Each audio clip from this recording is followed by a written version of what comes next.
Morning everyone, this is Agnes Pahiculay. Ako po ang inyong top and legit distributor ng I Am Amazing Pure Organic Barley. Ito po mismo yung barley na ginagamit ni Ms. Marie Tony Fernandez at siya din po ang ating sole supplier. So kung gusto niyo pong makasiguro sa Amazing Barley na ipaiinom niyo po sa inyong family, ano po, ako po ay inyong i-contact at matutulungan ko po kayo. By the way, tayo po ay nag-start maging passionate mag-share ng Amazing Barley kasi dahil po sa um, magandang effect nito sa ating family. Ang inay ko po na dating may kidney stones ay natulungan po ng Amazing Barley. Siya po ay naka-confine na.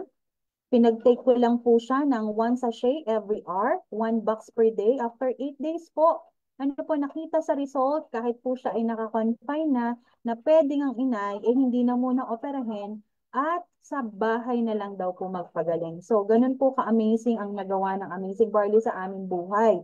Plus, ang kapatid ko po na may PCOS problem for 10 years, nagpapaalaga sa OB, after a month taking barley, 3 sachets per day. Ganun din po ang kanyang partner. Nagkaroon po siya ng menstruation after a month. Siya po ay kung magkaroon ng menstruation ay 5 to 6 months. Imagine niyo po yun. And after a month ng pag-take po, nagkaroon siya, na regular siya after sunod pa na months and after 6 months po, siya po ay nabuntis. Bagay na hindi na po nila inaasahan sa tagal po nila na nagpapagamot. So iba po ang ginawa ni Amazing Barley sa aming buhay. Kaya po ako napaka-passionate din ng mag-share nito sa napakadaming tao. Kasi ang purpose na po natin ay hindi lang para pagkakitaan, kundi alam po natin na kung nakatulong sa akin, sa family ko, sa mga mahal ko sa buhay, baka po makatulong din po sa inyo at sa mga kakilala nyo. Okay? So, i-share ko lang po, paano, meron pa po tayong isang natulungan din po ng Amazing Barley. Paano ang isang negosyante na katulad ni Mentor Pam ay natulungan po ng pag-inom ng Amazing Barley. Ganun po siya. So, pakinggan niyo po ito at baka ma-inspire din po kayo. Baka may kakilala kayo na same din po ng health condition. Yan. Legitimate distributor in IAM Worldwide and doing this business part-time since we are also managing an employment agency for more than a year, for more than a decade now rather. So ayan, baka meron ditong mga nanonood ng mga negosyante, mga empleyado, at mas maganda mapakinggan niyo po ito, tong presentation na ito. And for sure, lalong-lalo na sa mga kababaihan, I'm sure mas makaka-relate kayo dito sa testimony na mapapakinggan ninyo ngayong araw na ito. So, again, sino dito yung mga estudyante, mga negosyante na mga nakatali sa negosyo, yung kahit gustuhing mag-leave, hindi pwedeng mag-leave. Okay? So, hindi pwedeng magbakasyon kung gustuhing magbakasyon dahil walang magbabantay sa negosyo, walang magbabantay sa mga empleyado, okay? And lalong-lalo na sa daily operation ng business. So, meron po ba dito? Ayan. So, okay. So, totoo yun, mentors, yung sinabi natin earlier na dito sa negosyo natin na to, okay, may mga time na kahit gustuhin nating mag-leave, hindi tayo pwedeng makapag-leave. Okay, normal na yung mga time na kulang ka sa tulog, wala kang tulog, okay? Lagi ka na lang stress sa trabaho, madalas wala ka ring oras sa pagkain, okay? And lalong-lalo na sa oras ng pag-uwi, okay? So yung mga tipong halos sa office ka na tumira, okay? And then kailangan pang pumunta ng anak ko sa opisina, okay, para magkita kami. Kasi most usually, pagpapasok na siya ng eskwelahan, it's either tulog na ako or hindi pa ako nakakauwi, or pagdating ko naman ng gabi, siya naman yung tulog. Okay? So, kailangan naming mag-abot.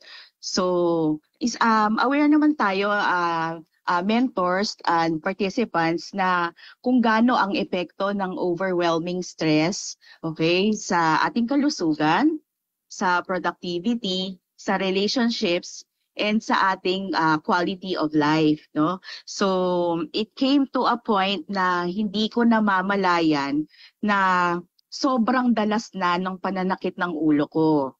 Yan. So I was suffering from severe frequent migraine attacks. Yan. So um sobrang sakit ng ulo ko na kadalasan inaabot siya ng mga 3 hanggang 5 araw.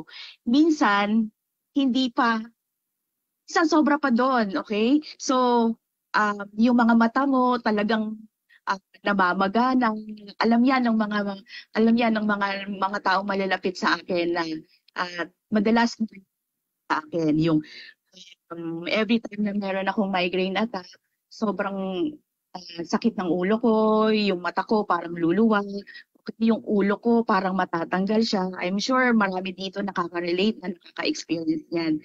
Okay? So, parang ang gusto mo na lang is matulog maghapon, magkulong sa kwarto. Yon yung bright or flashing lights. Yan, sobrang totoo po yan. Siyempre, resulta po yan ng mga paulit-ulit na stress, kulang sa tulog, okay, hindi nakakakain ng maayos, anxiety, yun yung mga epekto ng mga yan. Kaya mo pinagdadaanan yung ganitong severe migraine. Okay? So, dahil doon, nagpa-consult tayo sa doctor natin. Ano? So, syempre, ni-refer tayo for a series of tests. Nag-undergo din tayo ng MRI. And then, after such, we were given painkillers to at least alleviate the pain, no? So, at first, it was working for me, syempre, di ba? Pagdami ng lahat ng mga gamot, at least hindi mag-work yan sa atin, di ba? Okay, pero katagalan, okay, parang yung gamot na dating umi-epekto sa'yo, parang nawawalan na rin ng epekto later on, okay? So, we had to go back to doctor to ask or for a stronger dose, di ba, nung ating gamot. So, but I found out, no, kasi pabalik-balik, pataas na ng pataas yung mga gamot na iniinom natin. Okay, so, ang nangyari dyan is, we found out na yung severe headache ko pala na nangyayari sa akin is not only because of my actually, it's cause of hypertension na pala nung time na yon. So, hindi lang siya basta headache. It's caused by my hypertension. So, mentors and participants, hindi ko na namamalayan nung time na yon.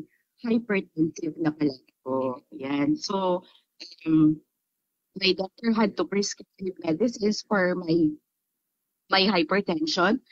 Okay. And to make the long story short, I started doing research about hypertension and what can lower my risk of heart disease, okay? And syempre, we have to stay healthy, not just for ourselves, but of course, may anak ako and we have a family, di ba? So one evening, while I was on my way home, syempre, nako, anong oras pa yan, okay? On my way home, a certain post on Facebook appeared and I found myself reading about barley. And that was a post by my mentor, Miss Jennifer Navera. Okay, so I became curious that I had to Google about it and check about the health benefits that we can get from drinking barley regularly. Okay, and I have read that barley is rich in vitamins and minerals and other beneficial plant compounds. Okay, and according to a post, whole grains are consistently linked to better heart health. Therefore, it should come as no surprise that regularly adding barley to your diet may reduce the risk factors for heart disease. Okay, and such as a high blood pressure and bad LDL cholesterol levels, and the soluble fiber na makikita natin sa barley, ito yung nakakatulong na nakakapagpababa ng blood pressure natin. Okay? So in fact, inclusion, yung pagdadagdag nitong fiber natin na meron sa barley, okay, habitually, may have additional value in reducing the risk of cardiovascular diseases. Through na ini-improve niya yung blood pressure natin hanggang sa nagiging normal na yung pressure niyan. Okay, so upon reading that, syempre hindi naman tayo nagpatumpik-tumpik yan kasi alam natin na makakatulong ito hindi lang sa akin, sa anak ko, sa pamilya namin, okay? So dahil dyan, nag-inquire na kaagad tayo, di ba? Hindi na tayo nagpatumpik-tumpik pa. Nag-inquire na tayo. Okay? So nakipag-meet tayo kay Mentor Jen sa main office. At hindi rin nagtagal, nag-avail din tayo ng executive package dahil naisip ko, kung kukunin ko yung kagaya nga ng sinabi ni Mentor Edu, hindi naman tayo student, di ba? So hindi naman tayo pwede dun sa student package, di ba? So kailangan ang kunin natin yung executive package na, di ba? So ito yung kailangan ko kasi hindi lang sa akin. Kung hindi alam ko, mas share ko, mas makakapag-share ako, mas matutulungan ko yung family ko at yung taong malalapit sa akin. So yan po makikita nyo, no? So ito po yung first time natin na nakapunta ng opisina. With me is my mentor, Miss Jennifer Navera, and our YDM, Father Focus. Yung shout out po sa ating Father Focus Mentor Marlon Santos. Okay. So yan po, hindi yun, nag-avail tayo ng package. Okay. So tuloy lang natin yung pag-inom ng barley. Okay. So napansin ko na na kahit gaano ka puyat at stress na natin sa trabaho, bihira na tayo magka-migraine. Yan. At kung magkakaroon man tayo ng migraine, hindi na ganoon kalala. At alam niyo po, mentors, yung mga na sa sobrang sakit ng migraine natin, sa sobrang sakit ng ulo natin, halos iumpog mo na talaga yung ulo mo, okay? Kahit anong gamot, walang epekto, okay? Umiiyak na lang ako hanggang sa makatulog ako. Pagkagising ko, masakit pa rin yung ulo ko. Yung masakit dito, ngayon, mamaya nandito naman sa kabila. Parang patalon-talon lang siya. Hindi siya natatapos, okay? Palipat-lipat lang siya ng side. Pero simula nung regularly na nagtitake na tayo ng barley, okay? Hindi ko namamalayan halos sa isang taon, parang 2 hanggang 3 beses na lang tayo nagkakaroon ng migraine. And sobrang bihira na rin po talaga. And likewise, normal na rin yung ating blood pressure, okay? And syempre, alam natin yan, barley lang talaga, yun na lang yung mini-maintain natin sa ngayon, okay? Pero syempre, of course, mentors and participants dun sa mga viewers natin, I do not encourage po sa inyo na i-stop nyo po kung if in case you are taking a maintenance medication, hindi po ito basta-basta hinihinto, no? Kung walang prior approval po ng inyong mga physician or yung inyong cardiologist kasi hindi naman po yun maganda. So maganda po siya as makakatulong po sa atin ang barley once and for all. Okay? So however, in 2022, ngayon na 2022, di ba? May napansin ako parang madalas sumisikip yung dibdib ko. Okay, so hindi ko naman binigyan ng pansin kasi regular naman din ako nakakapagpa-check up sa cardio ko, regular din tayo nakakapagpa 2D echo and normal naman, wala namang mga problema at all. Pero hindi ko napansin, okay? So akala ko naman kasi kung ano lang. But one morning, okay, ito na. May nakapa ako na lump sa dibdib ko, yun. So I consulted my OB and I was asked to undergo mammogram and breast ultrasound, okay? So as advised, nagpa-mammogram tayo, okay? And nagpa-ultrasound and based dun sa result, merong na-detect na nodules on both breast. Ito, papakita ko po. Ayan.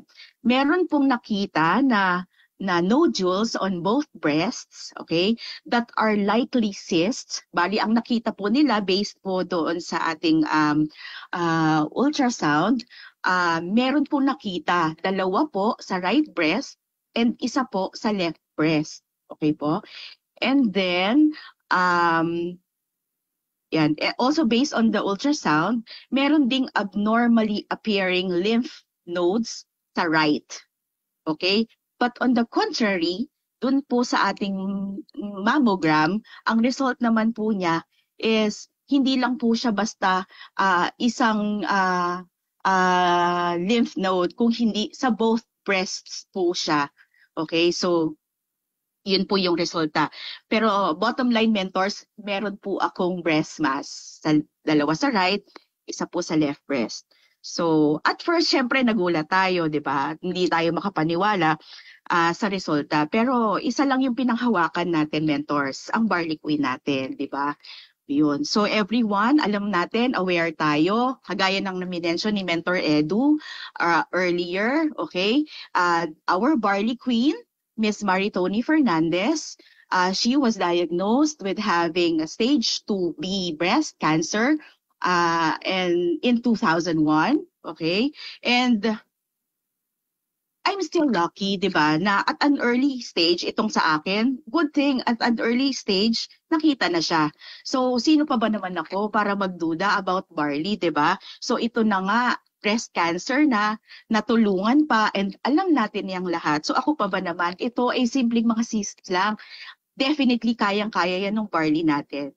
Okay, so, wala tayong ginawa, uminom lang tayo ng barley. So, yan. So, sabi nga dito sa John chapter 9 verse chapter 6 verse 9, here is a boy with 5 small barley loaves and 2 small fish.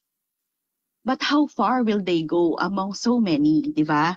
So sabi dito, and familiar naman tayong lahat, di ba, mentors, especially sa mga mentors and dun sa mga participants, guests, mga viewers, alam natin na wala pa tayo sa mundo, meron na talagang barley at matagal nang ginagamit ni Jesus Christ yung barley para ipamahagi niya yung grasya niya sa napakaraming tao, di ba? So imagine, mentors, dito sa scripture na to, makita natin kung paano nila pinakain yung mahigit na 5,000 people with 5 barley loaves and 2 small fish, di ba?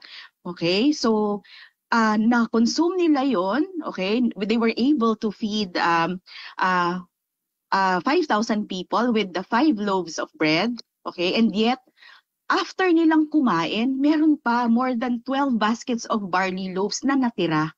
Okay, so that alone is a miracle, di ba po? Okay, so yun lang yung pinanghawakan natin. So nagtiwala lang ako, nagagaling ako, at yung barley yung gagamitin ng Panginoon na instrumento para pagalingin niya ako, di ba?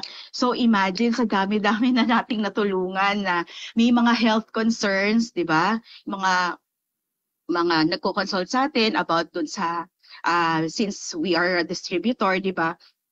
Ang sakit yung walang pinipiling edad o estado, kung ano man yung ano mo sa lipunan, di ba? So dito we have to take care of ourselves kasi lalong-lalo meron tayong anak, just like Miss Maritoni Fernandez, sobrang liit pa nung anak niya nung time na yon, di ba? Kagaya din natin, meron din tayong sariling pamilya, okay? So sabi nga nila, darating yung time, if you don't see the value of prevention, time will come, you will struggle to find the cure. Yun. So, tinuloy-tuloy lang natin yung pag-inom ng barley, okay? 2 sachets sa umaga, 2 sachets sa gabi, and may mga ilang sachets in between. Halimbawa, may mga nararamdaman natin na kumikirot yung dibdib natin. So, we had to, dagdag pa konti, di ba? So, kailangan ng push. So, baka, may mga dinadagdag tayo ng mga another sachets para mas, mas power up yung kanyang supply. Okay. So then So then finally last December 28, no? Ito na last year. So after a year nang nakapagpa-ultrasound tayo. Okay? Kasi yun lang, I made it sure na isang buong taon ko iinuman ng barley to. Alam ko magiging okay to. So ito na, judgment na, okay? So ayoko kasi ng next year o ngayon 2024, meron pa tayong dinadala na niisipin pa eh. So syempre mas gusto natin malaman na kung nag-work ba talaga, okay? How miraculous itong ating barley. So until finally last December 28, mentors, nakapagpa mammogram and ultrasound na tayo ulit. So okay, so compared po dun sa result last 2022, okay, praise God. Ayan. So makikita nyo, mentors, di ba? Ayan. So dito makikita po December 28, 2023. Okay, makikita po na based po sa mammogram, okay, no enlarged or abnormally appearing lymph nodes, okay? And then based naman po dun sa ultrasound, no nodules were detected, meaning normal po. Okay? So hindi po ako nakampante. Kinailangan ko talagang kausapin yung sonology. Sabi ko meron po talaga, especially sa right po. Pwede pong paki-check ulit. Okay? So, pero totoo po talaga mentors 101% wala po talagang kahit isang bukol na nakita. O yan. So, sa lahat po ng mga nakikinig ngayon, di ba? Okay, so kung meron man po sa inyo na mga mahal nyo sa buhay, na may mga health conditions o may mga pinoproblema pa 2024 na po, okay? So, tapusin na natin yung mga karamdaman na yan. Ito na po yung lumalapit sa inyo, okay po? Maganda maipatry nyo po sa kanila itong barley at hindi po kayo magsisisi dito. So, aanhin natin yung pera, 'di ba? Kung yung bagsak naman yung kalusugan natin, 'di ba? So, sa mga hindi pa po member na nakikinig po naman sa atin ngayon sa Facebook at dito po sa ating mga participants dito, na viewers natin dito sa Zoom meeting natin, okay?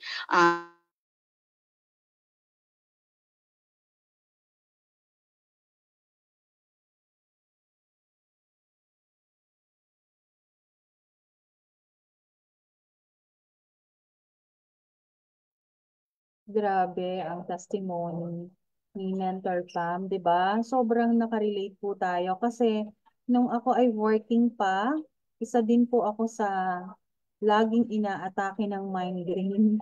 At ang reseta din po sa atin ng ating doktor ay Arcoxia.